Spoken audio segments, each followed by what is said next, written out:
Welcome everyone to Selenium Training by Wisdom Trainings. And today in this video guys, we will be learning about Python variables and its data types that are supported. If you have any doubts regarding the course or the video, you may go over the website in the free videos section and drop your doubts and questions over here in the Speak Your Mind section. Okay, since we are going to learn about the variables and data types, so I'll be going to my Eclipse to start with. Okay, so I am over here in my Eclipse, and in the previous video I have discussed about the Eclipse, that what and how we can make a new project in an Eclipse using Python.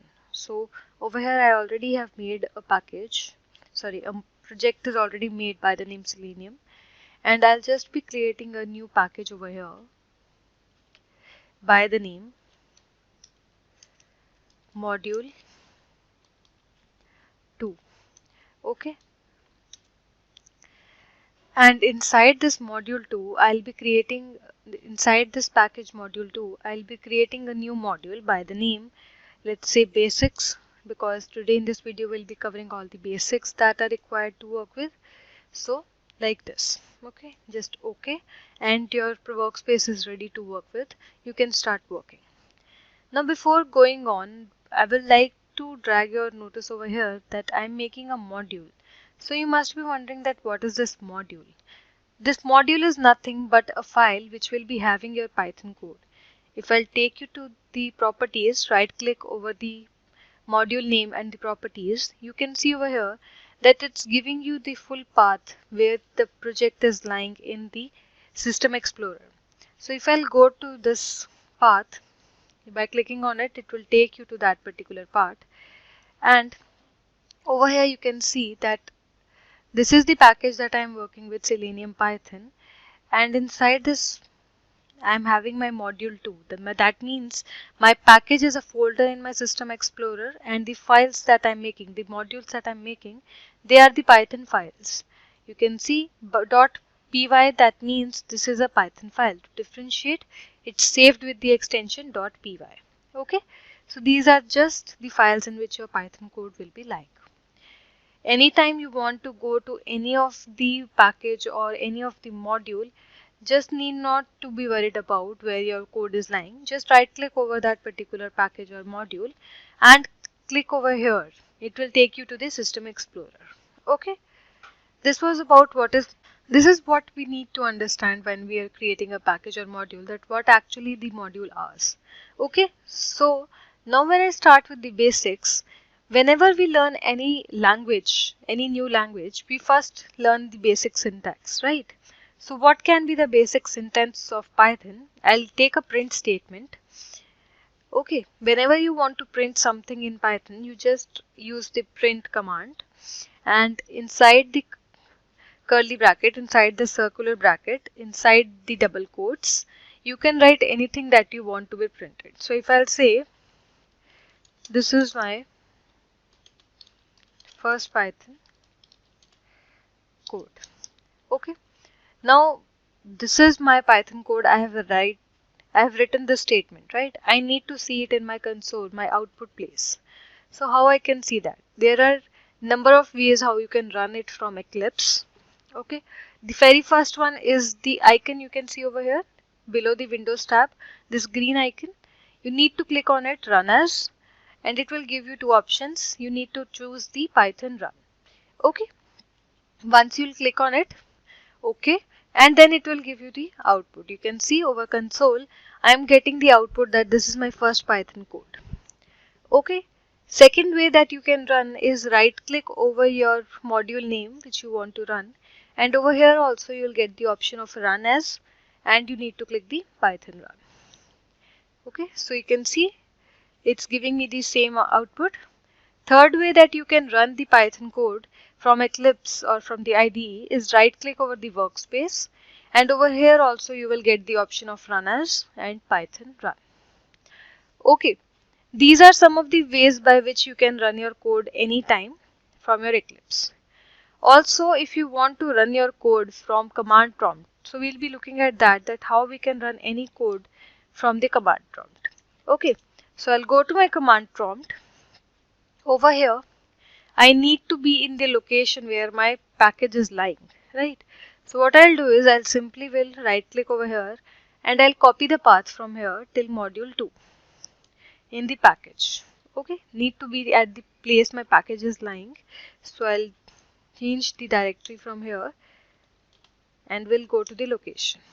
Now after coming to the location where your modules or files of Python are lying, you need to give the command like Python and the name of the file that you want to run. I want to run my basic module, so I'll say basic.py. Need to give the extension so that it can identify that this is a Python file. Enter it and you'll see the output over here as well. Okay, so these are some of the ways how you can run your codes from command prompt and from the Eclipse. Now moving further, if I talk about going into the basic syntaxes only, so this was how you can print some statement. And if I'll take such a statement, like for example, this is one of my statement. I have some very big statement for suppose. Okay, so if I'll go over here on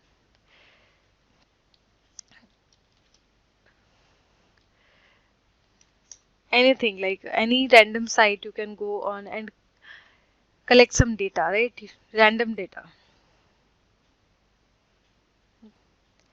Now I am in the Wikipedia site and I'll just simply will copy a line from here. Let's suppose I'll copy this line. Okay, this is a single line. Now according to the length of the line, I know that it's not going to be coming in the same line and it will scroll down the workspace a little. So whenever I have to read my whole code, either I have to adjust the package explorer or I'll have to do like this. And if by mistake while reading the data in between at any point by mistake the enter is pressed, so it will give me an error because this is not allowed in Python. If you can see over here, if I'll scroll to the error, the red mark, it says lexical error. That means that this line has been ending over here, but it has no ending quotes. In Python what happens is, if I'll run this code, so you can see it's giving me end of line, EOL means end of line, while scanning string literal. Now over here in Python what happens is, anytime that you press enter after any completion of a statement, over here when I have completed the statement I pressed enter. So my interpreter automatically understands that this is the end of line and it expects the character as well. Okay, that this is my ending line. Now the next step will be a next statement and next execution. But over here in this print statement, I have incomplete statement, right? It's not complete, nor the brackets are closed, nor the quotes are closed. And in the 7th line, I'm having such a statement. So it's not able to understand whether the statement has been over or it has been ended or not. So to reduce this kind of error, if you have a big statement and the readability is reduced because of which, so what you can do is you can use a backward slash, and if you use this backward slash, now this whole statement will be taken as a single statement and it will not give you any of the error. By using this backslash, the interpreter gets to understand that there is a continuity of this line which is in the next line. Okay, it does not expect any end of character.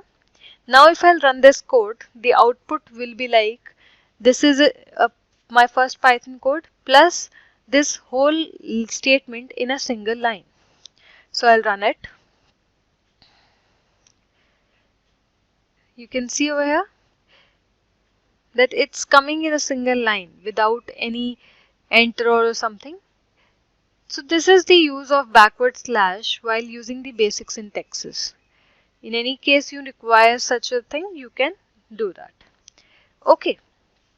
Now the next thing that we have to understand is that I said that every line is an ending line.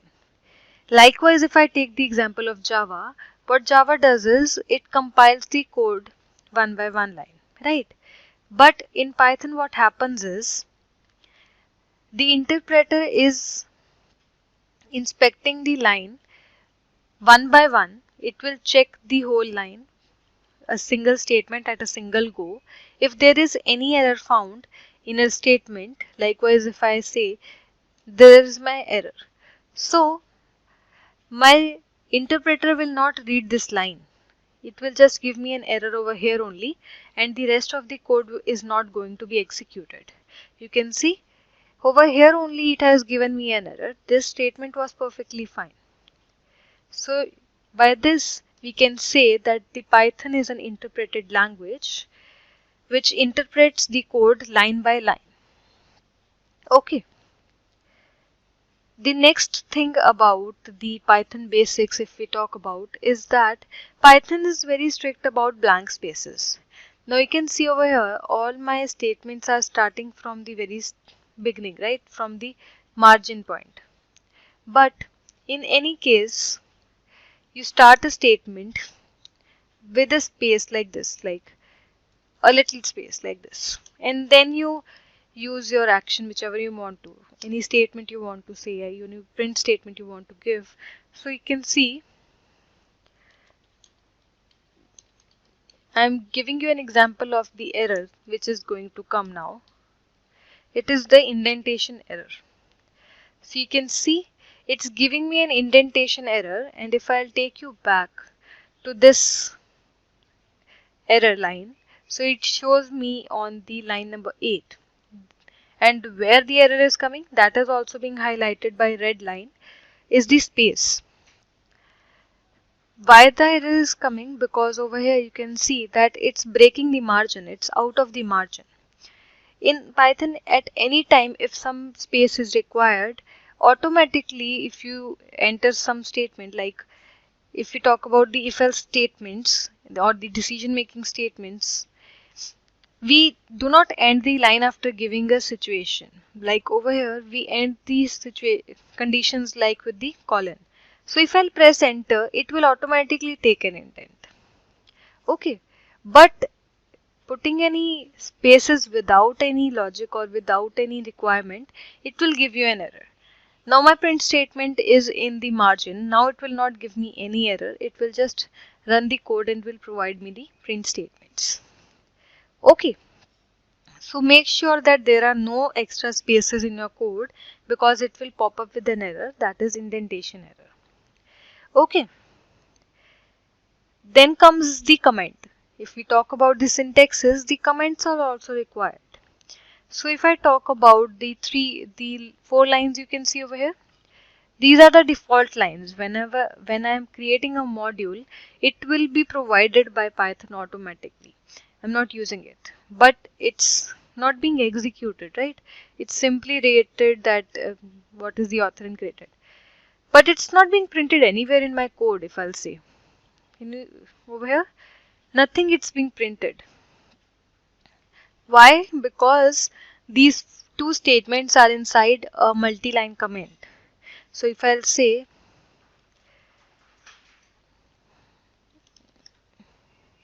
this is my statement, this is my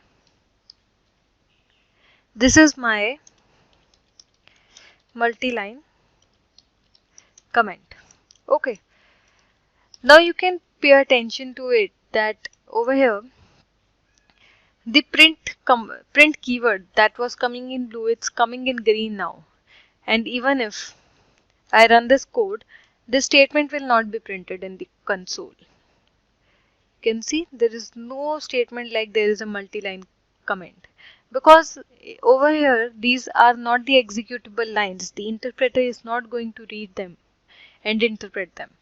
It is just to increase the readability of your code, that if you have a complex code and you need to understand, or any another person is reading your code, that person will be very happy to read the code if these statements are printed, to make the code easy to understand. Okay. There are 2 types of comments. One is the multi-line comments, and then we have a single line comment. When I talk about the single line comment, it starts with the hash, And after that, whatever you will be writing, it's not going to be printed nor going to be interpreted. So if I'll say print, this is my single line comment.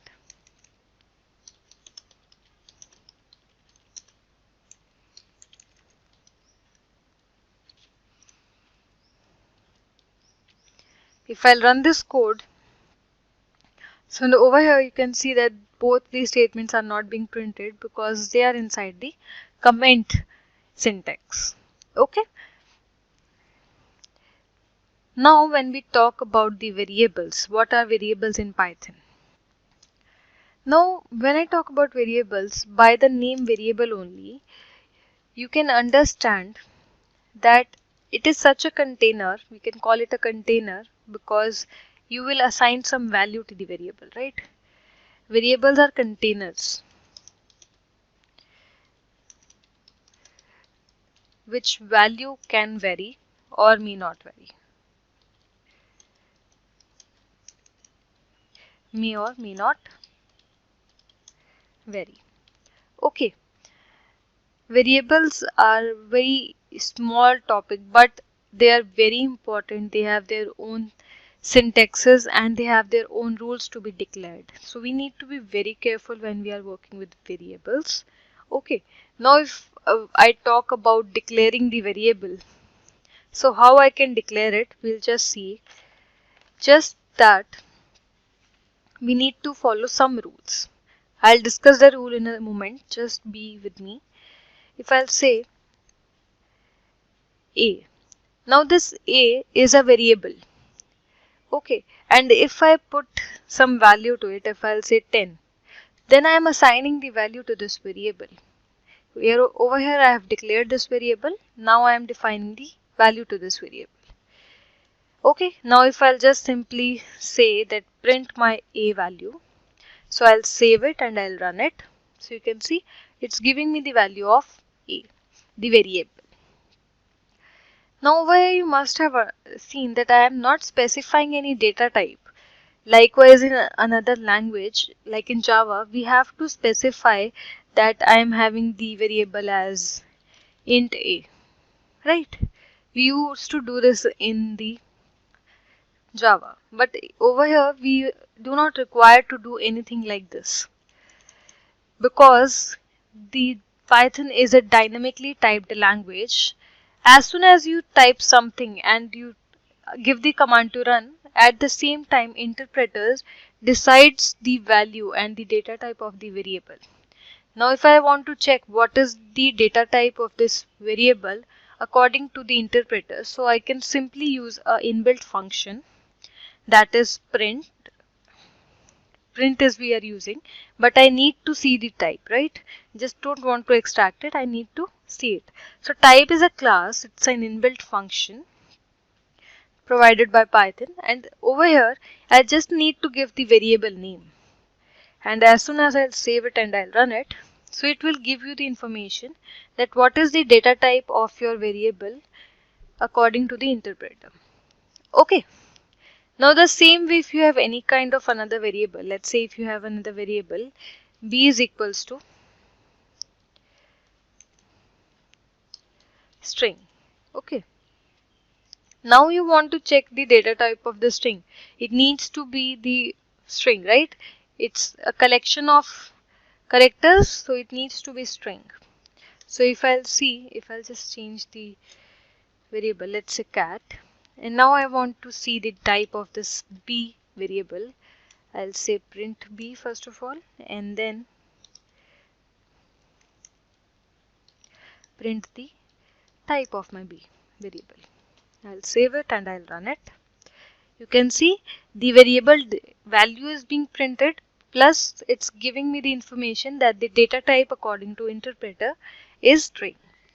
The same way if you give any value to any of the variable, it will be interpreted by the interpreter at the time of running. Okay, so it's a dynamically typed language, you can call Python. Okay. Now when I talk about declaring the variables, I told you there are some of the rules that we need to follow. So let's just see what those rules are. One by one we'll be discussing all of them. Okay. The first rule that is to be followed is, I'll put that in a multi-line comment, rules to declare variables. Okay. Now, first rule, if I'll say rule 1, variable names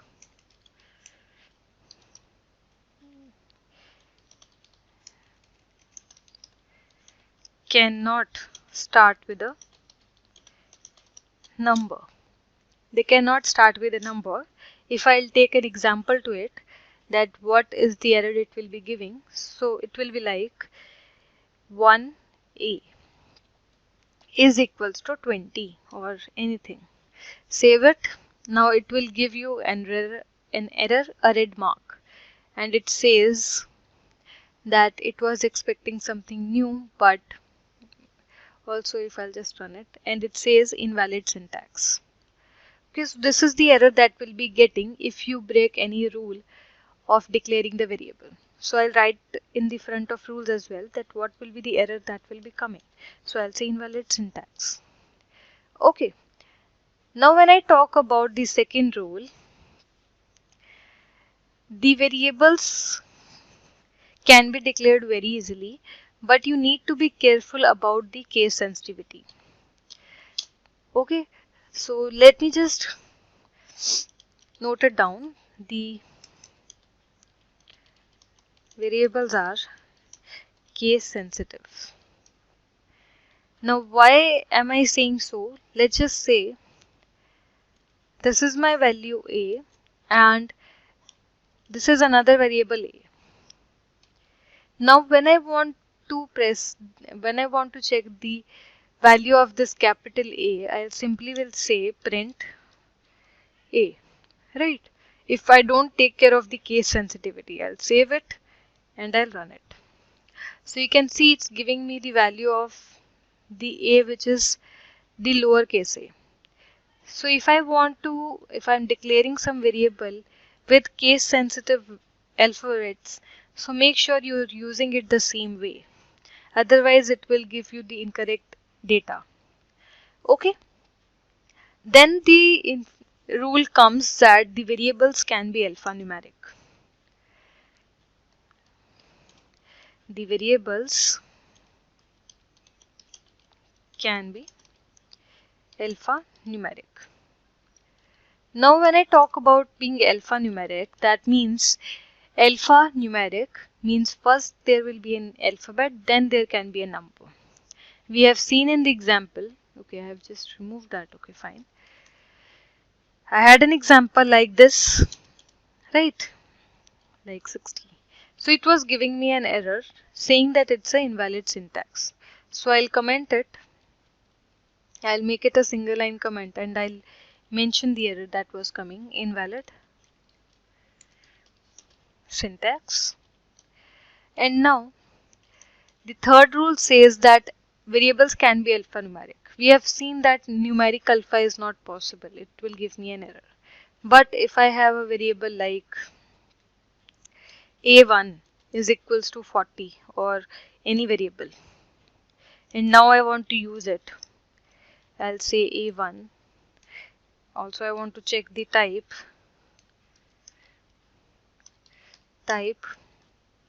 a1. Now it's not giving me any error. Now I'll run it and see if the console gives me any error or not. So I'll run it. Now over here, okay, just a minute. Okay, I'll just comment it. Okay, now I'll run it again to show you the latest result. So you can see it gives me the value of a1 and also the value to it. Okay, so alphanumeric variables are allowed, but numeric alpha are not. It will give you an invalid syntax error. Also, the fourth rule says that Special symbol is allowed.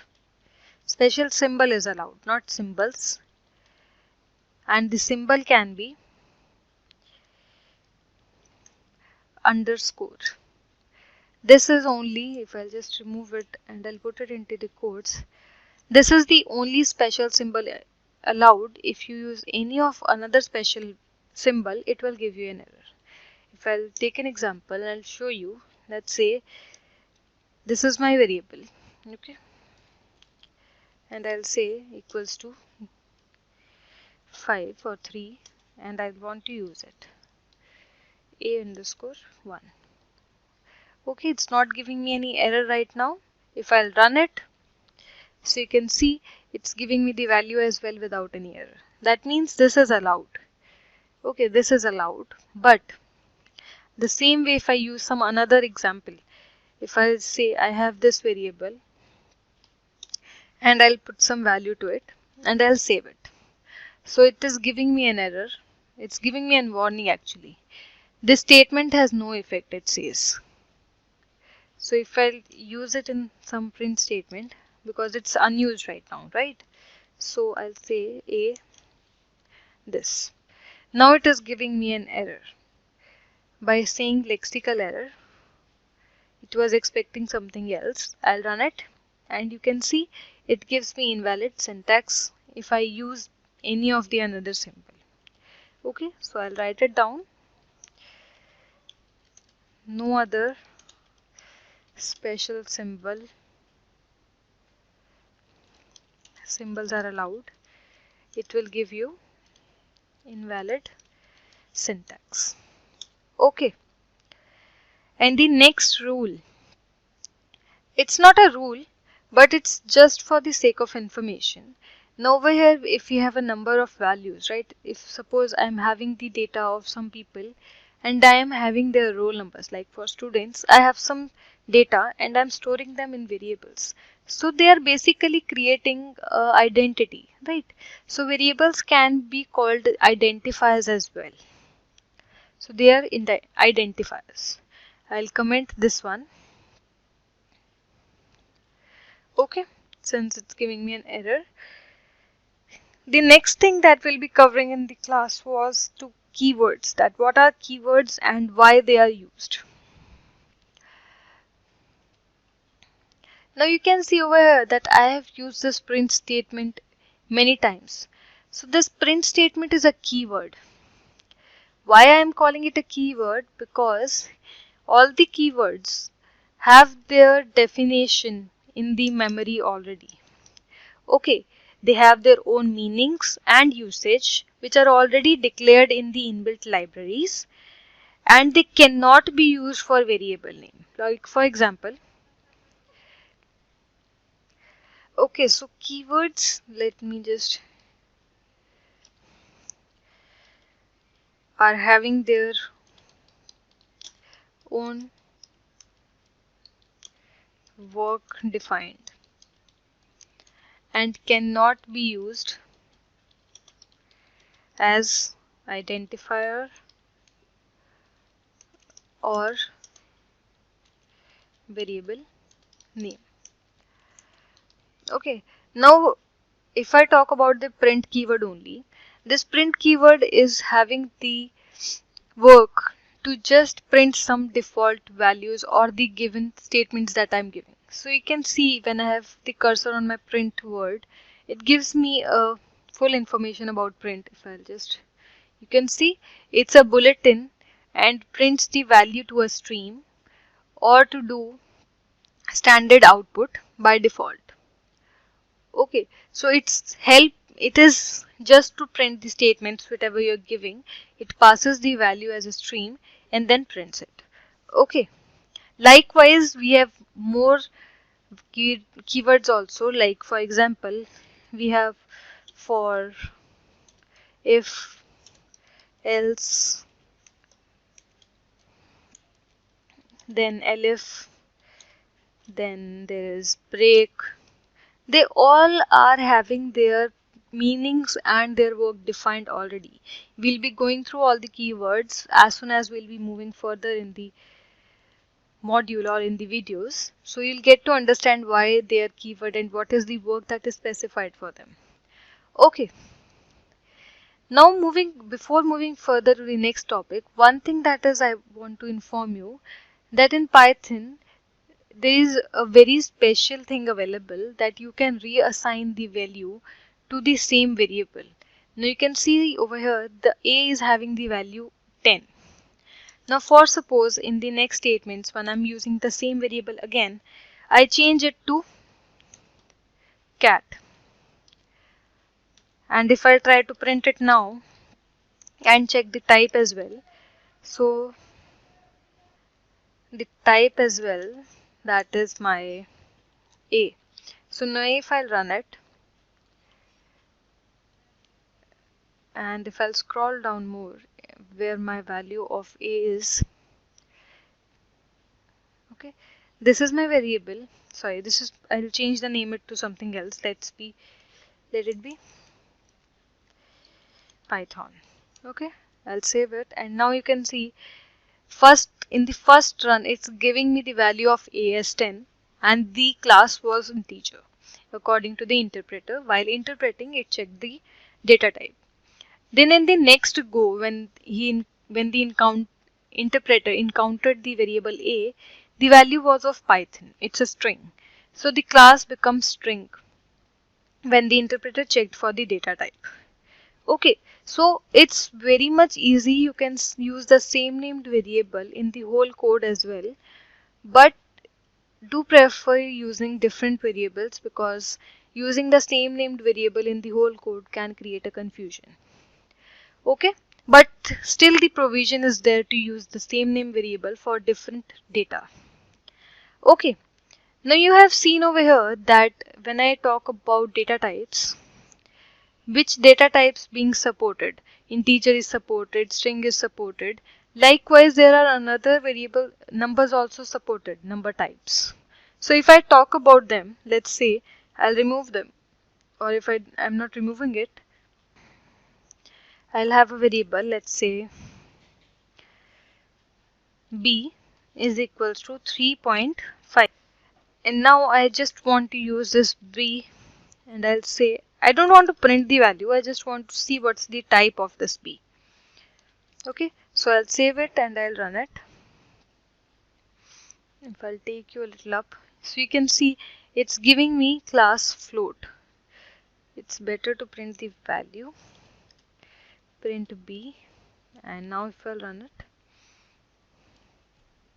so it says 5.5 and the class or the data type is float.